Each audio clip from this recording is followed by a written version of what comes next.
African leaders are in Beijing to attend the 2018 summit of the Forum on China-Africa Cooperation. The theme of the Beijing summit is China and Africa toward an even stronger community with a shared future through win-win cooperation.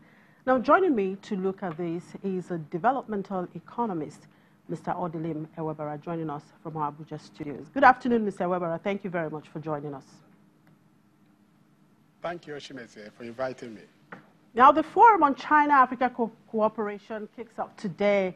How would you say this forum has impacted Africa-China relations so far since 2000 when it started? You know, since 2000 when it started, the growth in trade between China and Africa has moved from 10 billion in 2000 to 180 billion in 2018, and is expected to grow by 300 billion by 2020.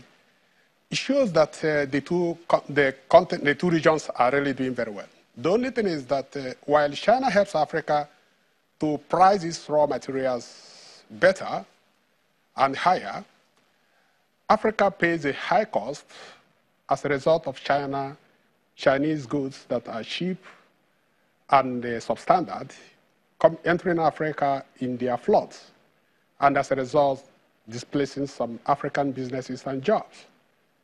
But it's not up to China to resolve that. It's up to Africa to find a way to improve on its production and on its trade so that Africa will stop simply trading raw materials, but of course, start trading consumer goods.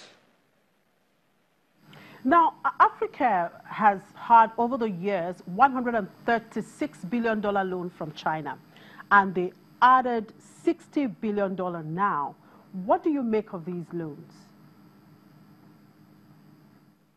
I have always been one of those canvassing for Africa to borrow more from China, because Chinese loans are cheap and they have long time window. The only thing is that I disagree is for Africa to borrow for consumption. Africa should borrow, but borrow to actually fix its infrastructure, but make it open for other players to come and participate in the infrastructure development. Because one of the things China does is it lends you money for infrastructure, but it insists that Chinese companies will be the ones to execute the projects, and excluding Africans from participating in the execution of the project to learn on the field and on the job. So African leaders must debate or must insist that when China gives Africa countries loan, China should give them enough flexibility to decide how the projects are executed. So that is one thing that we have to actually insist on. But also, bear in mind that the Asian Infrastructure Investment Bank is huge, and it's only South Africa that is a party to that. Nigeria should take advantage of that. Being the largest economy and the most populous country in Africa, Nigeria should be a member of the Asian Infrastructure Investment Bank.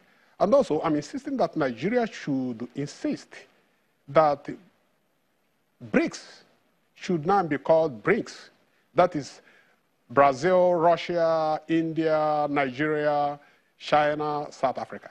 Because we're the largest economy in Africa, and we're the most populous in Africa. So why should South Africa since 2011 be enjoying that organization, and Nigeria is excluded?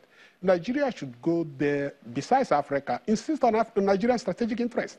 South Africa goes to these meetings insisting on South African strategic interest. Nigeria goes there purely for Africa. That's why countries like Ghana are getting more money than Nigeria. So we must go to China, knowing that the world has shifted to China.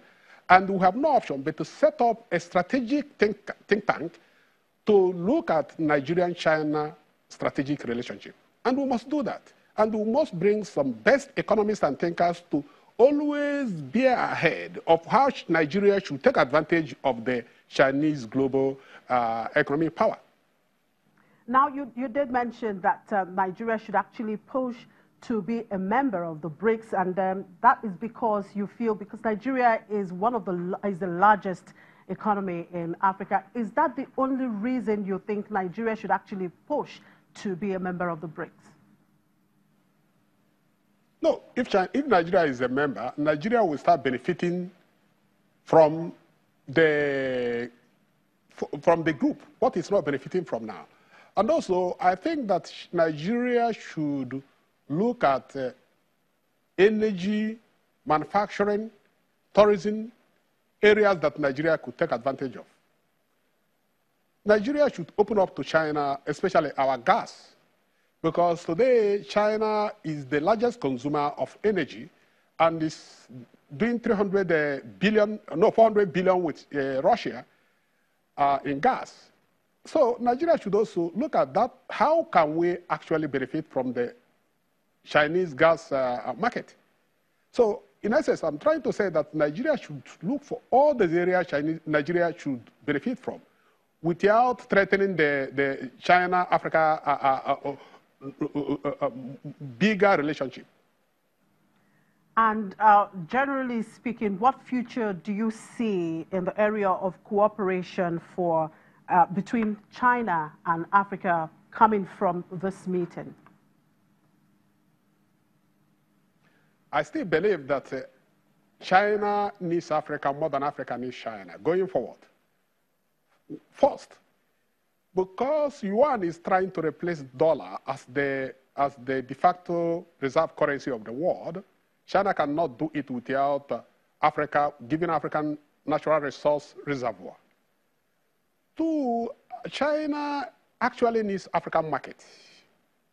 So what Africa should insist on now is set up China-African Union kind of parliament or kind of business strategic forum where constantly all the African countries will have representatives, with China having also representatives, so that continuously we negotiate, we discuss what can we do together with China, especially the issue of manufacturing, jobs, because as Chinese goods come to Nigeria, to Africa to displace African small businesses, those so displace jobs.